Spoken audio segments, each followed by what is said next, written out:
Now that you understand how the economy shifts and that it can take anywhere from 6 months to 2 years for policies to actually be enacted, we're going to talk about how funding gets to child care programs, because it does not get there through osmosis. I'm not going to use jargon to explain this. I'm going to explain it the way it finally made sense to me when I was going through Leadershaping Leaders with NAFCC. Once the budget is approved by Congress, the federal government allocates the funds. And all that really means is that they create the rules.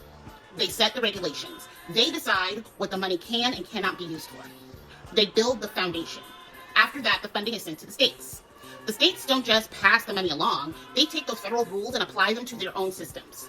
They may add state-specific requirements, decide timelines, and plan on how and when the money should be sent out. Now, usually this is based on deadlines set by the federal government. That takes time.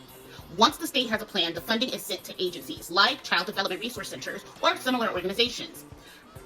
They manage access to those funds. Then, educators are told the rules. Educators enroll the children.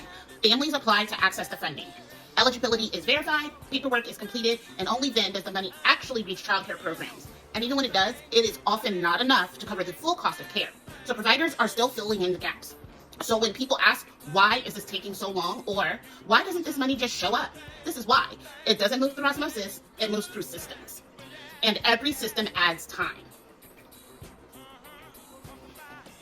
Now that we understand that, and now that we've identified how funding moves, the next episode is going to focus on oversight. We're going to talk about how these funds are monitored, where fraud has happened, and why it's important to be clear about something upfront. No system is ever completely without fraud.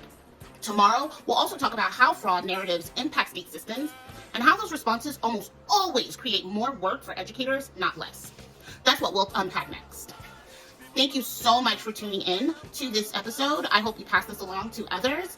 And keep watching because we have more to unpack and talk about. Goodbye.